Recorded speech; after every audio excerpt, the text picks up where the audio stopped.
Thank you for the opportunity to be here today to join in the celebration of your annual meeting. I want to say a special thank you to Nancy, to your staff, your board, and your volunteers.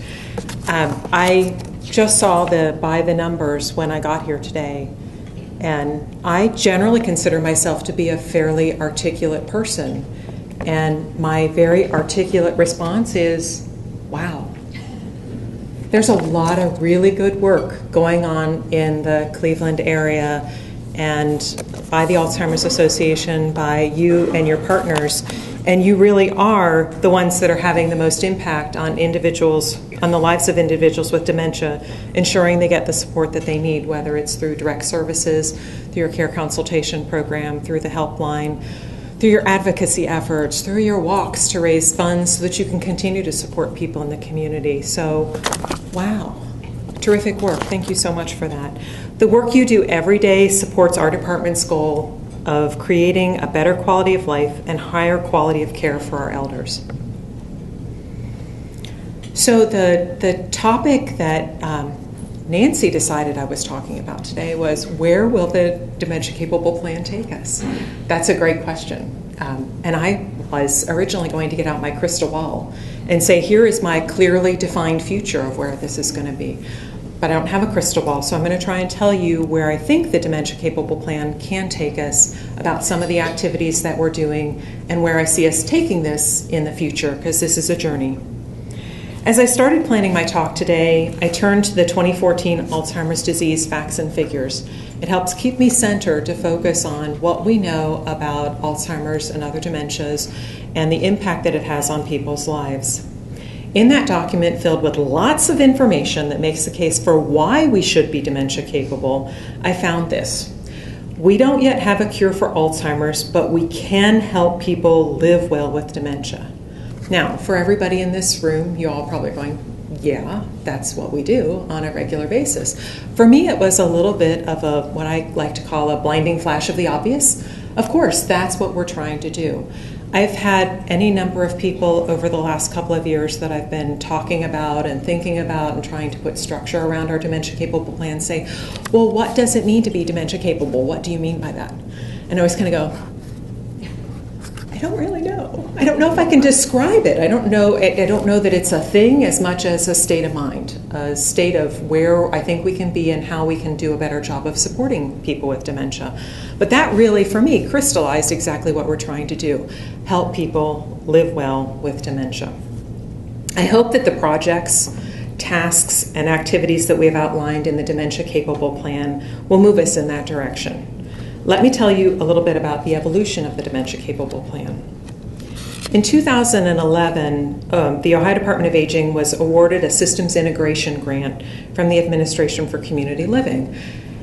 And I was one of the people that helped write this request for proposal in response to this. And at the time, we were looking at all the different projects that we'd been doing for many years and trying to figure out how we could take them from being a grant project that sort of ended when the grant ended to sustainability. That's what the grant is about taking things that work and finding ways of making them sustainable by building infrastructure. The grant has two parts, Part A and Part B. Aren't those creative names, Part A and Part B? Part A, more than anything else, is a wide-reaching group of projects that focus on, as I said, taking our programs and services that work and making them sustainable. It covers a lot of territory, including expanding evidence-based programs, improving transitions across care settings, and providing support to caregivers. Part B focuses on creating dementia-capable, sustainable service systems for people with dementia and their caregivers. Our Part B project is going on right now with the Cleveland VA Medical Center, the Western Reserve Area Agency on Aging, the Greater East Ohio chapter of the Alzheimer's Association based in the Akron area, and the Benjamin Rose Institute. The project focuses on connecting veterans with dementia and their caregivers not only to the medical and other services available through the Veterans Health Administration, but also to the system of supports offered in the community through the Alzheimer's Association chapters and the Area Agency on Aging. It's about building partnerships. It's about getting people to talk together to do the very best job that we can to help people live well with dementia. It is the Partners in Dementia Care model that was developed by Benjamin Rose, and it's our intent to expand that program to VA medical centers around the state.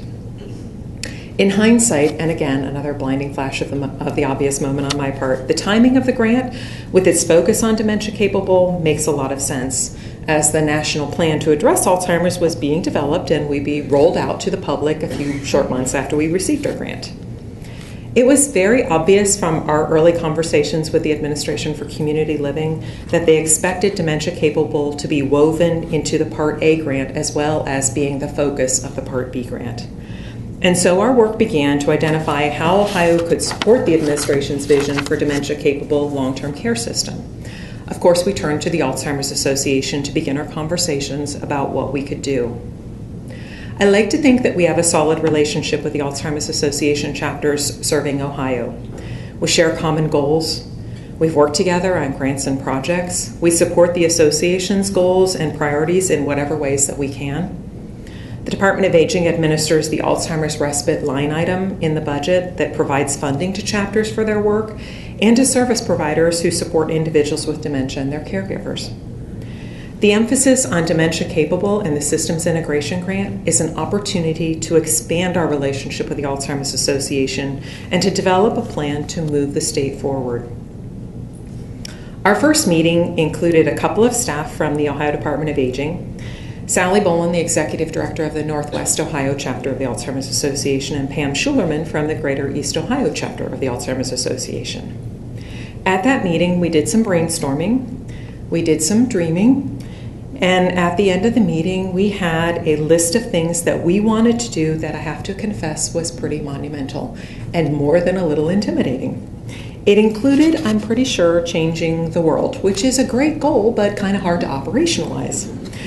We realized early on that we needed to start with something manageable to make the plan more doable. Our starting place with the plan is on building a long-term service and support system that is dementia capable. The dementia capable plan drew from a number of documents as we developed it.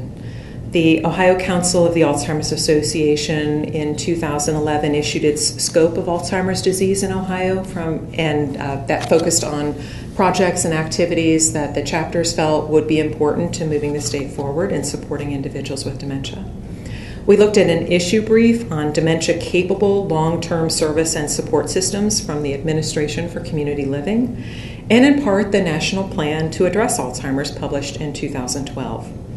It was really the issue brief from the Administration on Community Living that helped us narrow down our focus in the initial phase of the plan to building a dementia-capable long-term service and support system. To help identify where the dementia-capable plan is taking us, I want to return to the 2014 Alzheimer's disease facts and figures. For me, there is no better reason to address why we should become dementia-capable than the demographics. 210,000 Ohioans over age 65 with Alzheimer's and other dementias in 2014. That's 14% of people over age 65 with Alzheimer's and other dementias. By 2025, it's anticipated there will be a 19% increase in the people over age 65 with dementia. As you may be aware, the state is working to provide balance in its long-term care system by increasing the availability of home and community-based services. That increase in the population of people with dementia has very real implications for our state's long-term care system and policies, and it provides the impetus for building systems of care that identify and support individuals with dementia. Another fact, Alzheimer's disease and other dementias cannot be reversed with current treatments. I like the emphasis on current treatments because this gives us the hope that there's going to be a cure in the future. And wouldn't that be wonderful? I think that's the most amazing work that the Alzheimer's Association focuses on, is the research going into how can we prevent, how can we cure this disease. While we work towards the Alzheimer's Association vision of a world without Alzheimer's, we can help people to live well with dementia through appropriate use of available treatment options, effective management of coexisting conditions, coordination of care among medical and other professionals and caregivers, participation in activities and or adult daycare programs, support groups, and supportive services. I think those things all describe in great part the crucial role the Alzheimer's Association chapters and local service providers play in the day-to-day lives of individuals with dementia and their caregivers. Through its programming and core services, the Alzheimer's Association helps the people live well with dementia. It's the day-to-day support that you provide that makes the difference in your community. The Dementia Capable Plan focuses on what I would call infrastructure building activities. These are the pieces and parts of our long-term care system that support individuals with dementia. The Dementia Capable Plan includes goals around doing a better job of identifying individuals with dementia at intake points into the long-term care system, both to identify their needs so that we can do a better job of serving them in our long-term care system, but also to get them connected to services and supports specifically designed for them. We're including questions about cognitive impairment in the new screening and assessment tools that we are building for the Medicaid long-term care entry points. And we started with the Medicaid long-term care entry points because we were doing the work anyway, and our intent with the work is to really focus on the needs that people have and get them connected to services. Facts and Figures also points out the reliance on Medicaid for individuals with advanced stage of Alzheimer's who need nursing facility care. The reality is that Medicaid is a prime player of nursing facility care for individuals with advanced stages of Alzheimer's. My hope is that by doing a better job of identifying people when they first come to our door and start looking for services, that we can do a better job of supporting them to stay in the community for as long as possible. We know that keeping people in the community with home and community-based services is a more cost-effective way of providing services, but we also know that depends on getting individuals and their caregivers to the services and supports that they need. I hope that once we get our screening and assessment tools in line for the Medicaid part of our system, that we can adopt similar practices in our non-Medicaid parts of our system as well. We are identifying appropriate training for intake staff who may be the first point of contact, not only to educate those staff members about dementia, but to support their ability to connect an individual to the resources that they need. Our training will also support the care managers who work with family caregivers who keep individuals with dementia in the community to ensure the case managers can appropriately support the caregiver and the individual with dementia. We're developing referral policies so that when an individual knocks on any door in the long-term care system, the person with whom they make contact makes a referral to their local Alzheimer's Association chapter. The Alzheimer's chapters are reaching out to physicians' offices to ensure that people who get diagnosed get connected early on to supports and services the chapter can offer. The chapters are reaching out to businesses and healthcare organizations in their communities to promote the Alzheimer's Early Detection Alliance. This outreach provides an opportunity to educate individuals in these organizations about dementia and to create real links to the services and supports the chapters provide. Earlier, I mentioned the growth in the population of individuals with dementia. Let's talk a moment about their caregivers. First, unpaid caregivers. And I have to tell you, I've been in the Aging Network for over 20 years now. I know I started when I was 5, in case you were wondering. And I remember when the National Family Caregiver Support Program was first announced. And I was at a national conference, and they were talking about supporting informal caregivers. And there was a woman in the audience who stood up and said, I appreciate the fact that you want to provide support to caregivers, but what I do is not informal.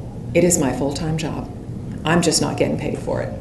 So I like that we've started more talking about these caregivers as unpaid caregivers as opposed to informal caregivers, because there's nothing informal about that work. These are husbands, wives, daughters, sons, family members, friends who support individuals with dementia. It is estimated that in Ohio, 591,000 caregivers provide 674 million hours of unpaid care at a value of nearly $8.4 billion. That is hugely important in terms of being able to support people. We certainly couldn't support them with our formal paid long-term care system without those caregivers actually providing that care. So doing a better job of taking care of our caregivers, I think, is an absolutely important part of what we need to be doing. When you do the math, that's about 21 hours of care on average provided per caregiver. And we know that that changes over the course of Alzheimer's disease as that becomes more intensive as the disease progresses. The Dementia Capable Plan recognizes the need to better support caregivers. It provides support to the chapters for their implementation of the care consultation model that is the basis of the Partners in Dementia care model that I mentioned earlier. Developed by the Benjamin Rose Institute, care consultation provides ongoing support to caregivers as they support an individual with dementia. It's been proven to have the outcomes that we want to see: improved care, reduced hospital readmissions, decreased symptoms of caregiver depression and strain, and improved quality of care. It's all things that we want to see in our long-term care system. We've had a couple of projects specifically geared to individuals with dementia and their caregivers. The Reducing Disability in Alzheimer's Disease or RDAD as we call it, is a program for the individual and their caregiver that focuses on exercise and management of behavior symptoms. It's been shown to reduce caregiver strain and improve physical functioning, both for the caregiver and the individual receiving care. We continue to look for ways to sustain the program beyond the grant. We can't forget the important role of paid caregivers, direct care workers, nurse aides, home health aides, personal care aides, who comprise the majority of the formal healthcare delivery system for older adults. To support these paid caregivers, we are developing a training curriculum that will provide them with the skills and knowledge they need to understand dementia and to support individuals with dementia with their daily tasks and activities. We hope the training we develop will become part of the state's direct care workforce initiatives. Facts and Figures identifies that because Alzheimer's is underdiagnosed, half of the estimated 5.2 million Americans with Alzheimer's may not know they have it. The Dementia Capable Plan includes goals around creating awareness. Those activities include synchronized statewide approaches to World Alzheimer's Day, National Alzheimer's Disease Awareness Month, and other opportunities to educate Ohio residents about Alzheimer's and the supports that are available for individuals. I mentioned earlier that the chapters have been doing outreach to major businesses and healthcare employers to raise awareness and educate about Alzheimer's, all with the intention of connecting individuals with Alzheimer's to supports and services. I see our awareness goals as a step towards, as much as we can, normalizing Alzheimer's and engaging communities in a dialogue about how best to support individuals with dementia in local communities. To support our efforts to help individuals live well with dementia, we continue to look for programs and services that enrich quality of life. One of the programs that just came to our attention at the Department of Aging recently is a program called Music and Memory.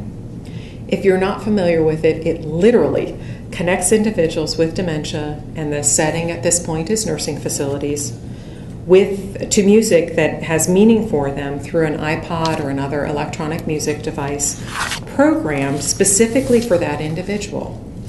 The musical memories tap deep memories and can bring residents with advanced dementia back to life and back to their family members.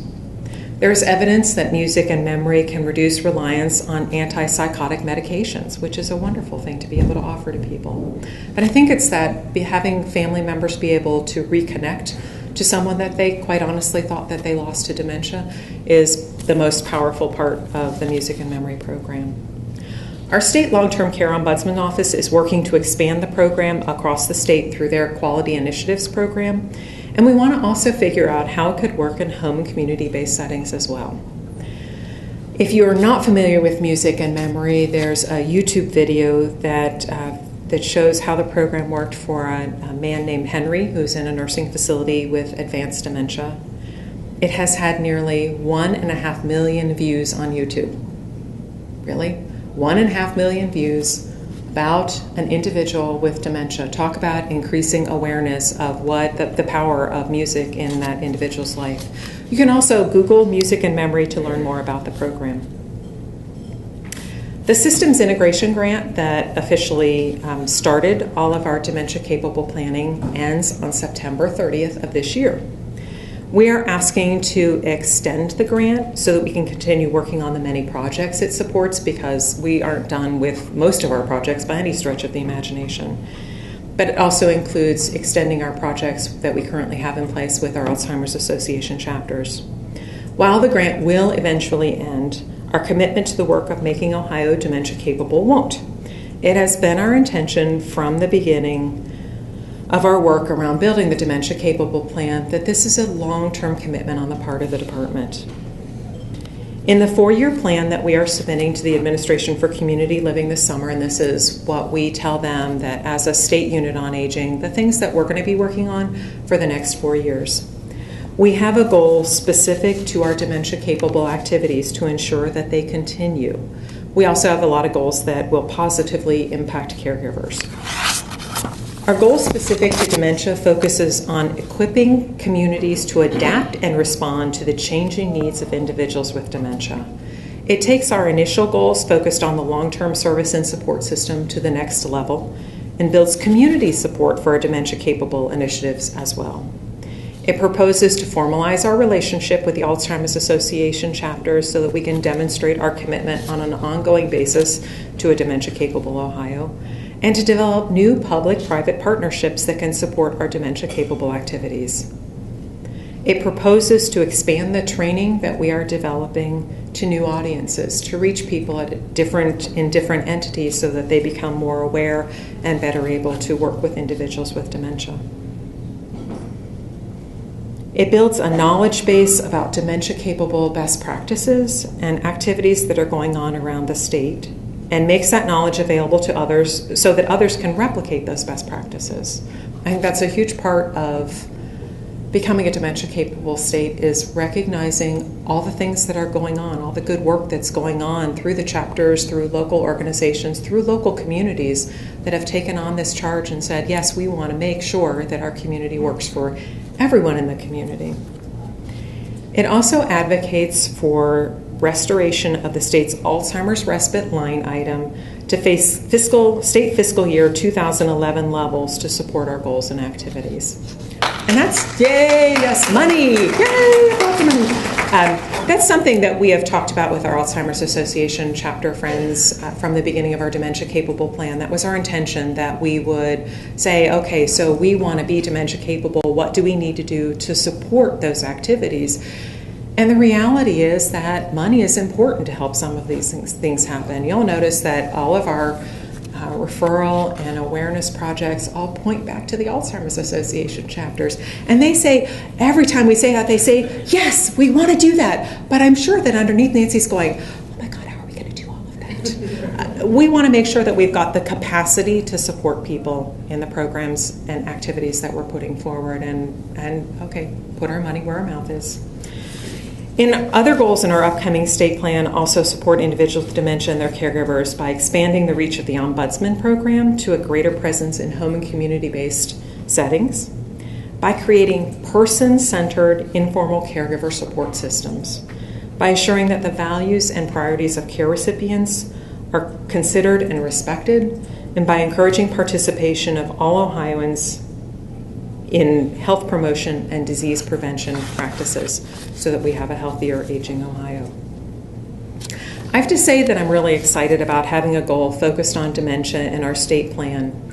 And I will also say that while I fully support it, it wasn't my idea. It came from our administrative offices at the Department of Aging. That ongoing commitment to our dementia capable plan came from on top, not from me pushing them to do this, which makes it very real when we have it in the state plan. But I'm most excited about it because it provides a springboard to the next step of our dementia-capable work by starting to include communities in our dementia-capable plans. I was telling someone earlier that so far the work of the dementia-capable plan has been very, I can't come up with a better word than it's stuck in my head. A lot of the things that we're doing I think are really important things. They aren't things that we're currently doing, and I truly believe that they are going to improve access for individuals with dementia and get them connected to services. I wouldn't be doing it if I didn't believe that. But that's kind of behind the scenes stuff. It's not what's actually happening with real, actual people. I don't see that on a day-by-day basis. So this is an opportunity for us to really move that forward. In the United Kingdom, the Alzheimer's Society has developed a plan to create dementia-friendly communities. Their focus is to transform the experience of people with dementia and their carers. The reason I love their approach is that they are putting the views and opinions of individuals with dementia at the center of their efforts. They actually asked people, what prevents you from being included in your community? What are the barriers that you see? And are starting to identify how they can help in communities to get past those, to make sure that people feel included. That approach of really focusing on what people say they need and what they want fits absolutely with our goals of being a person-centered long-term care system. The vision for the United Kingdom Dementia-Friendly Communities Plan is for individuals with dementia and their carers to feel confident, understood, respected in all areas of life. And that's a terrific goal, I think. I'd like to see us look at what they've done in terms of collecting that information from individuals with care so that we can start to build some of that into future versions and new activities in our Dementia Capable Plan. So, where will the Dementia Capable Plan take us? Ohio's Dementia Capable Plan is more than anything else a roadmap. It provides direction to starting off building a long-term service and support system that supports people to live well with dementia. As with any map, we may experience detours along the way. We may find shortcuts, and I certainly hope we stop occasionally to admire the view. The current plan may not include everything we can or should be doing. It probably doesn't even reflect everything. I'm sure it doesn't reflect everything that's already going on in the state. But it is a starting place, and it's been a good place to build a foundation for our relationship moving forward as we all work towards a dementia-capable Ohio. The plan will continue to evolve. It's a living, breathing document, and as we achieve goals, we want to set new goals and identify new opportunities to reach out to people and support them. We learn from the latest research how to support caregivers. We look at what programs have made a positive impact on individuals living with dementia and try to figure out how to make them part of our system of care. As our journey to Dementia Capable continues to unfold, I hope you'll join us as we build an Ohio that helps people live well with dementia. Thank you.